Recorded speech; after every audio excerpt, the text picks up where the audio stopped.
ভাগ্নের হাতে মামা খুন। মাছ ধরা নিয়ে গন্ডগোলের জেরে ভাগ্নের হাতে খুন হতে হয় মামাকে। গ্রেফতার করা হয়েছে ভাগ্নেকে। মৃত ব্যক্তির নাম তুফান মণ্ডল, বয়স 28।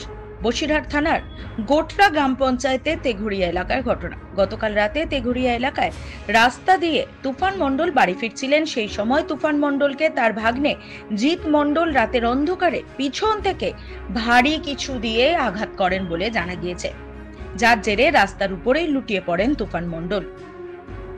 এরপর জিৎ মণ্ডল ইট দিয়ে তার মাথায় পরপর আঘাত করতে থাকে। তুফান মণ্ডল নিথর হয়ে গেলে ঘটনাস্থল থেকে পালিয়ে যায় জিৎ মণ্ডল।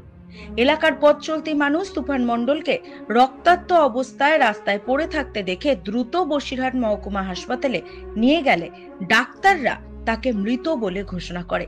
এরপরেই বসিরহাট থানার পুলিশ তদন্তে নামে। ঘটনাস্থলে গিয়ে তদন্ত শুরু করে এবং জিৎ মণ্ডলকে দীর্ঘক্ষণ জিজ্ঞাসাবাদের পর গ্রেফতার করা হয়। এই ঘটনায় এলাকায় শোকের ছায়া নেমেছে। অন্যদিকে গ্রেফতার অভিযুক্ত জিৎ মণ্ডলের বাবা তার ছেলের শাস্তির দাবি জানিয়েছেন। তিনি বলেছেন, ছেলে যদি অন্যায় করে থাকে তবে তার শাস্তি হওয়া উচিত। তারা আটক করলো কেন পুলিশ? আমি স্যার বলতে পারবো না। আমি কাজে চলে এসেছিলাম, ভ্যান চালাই। ভ্যান নিয়ে আমি সকালবেলা ঝগড়া করছিল। আমি আর বলে আসলাম কি মামা ভাগনা হয়, তোরা ঝগড়া করিস না বলে আমার ছেলেকে আমি মেরেছি। কার সঙ্গে ঝগড়া করছিল? ওই তুফানের সঙ্গে। কি নিয়ে ঝগড়া হচ্ছিল? ওই ছিপ নিয়ে বা কোনো কিছু নিয়ে ঝগড়া করে ওরা, মামা ভাগনায়।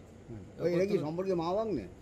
হ্যাঁ, আচ্ছা, আমাদের সম্পর্কই আমাদের শালা। আচ্ছা।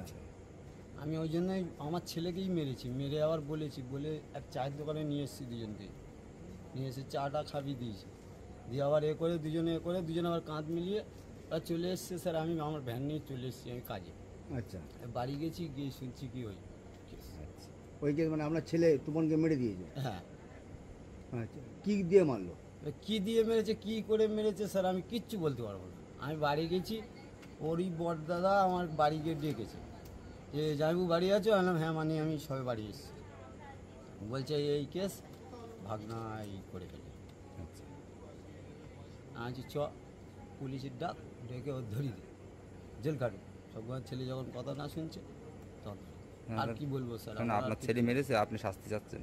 আমি হ্যাঁ, যখন অন্যায় করেছে স্যার আমি সেটা একবারেই মাথা নিচু করে রাখি। অন্যায় করলে তার শাস্তি।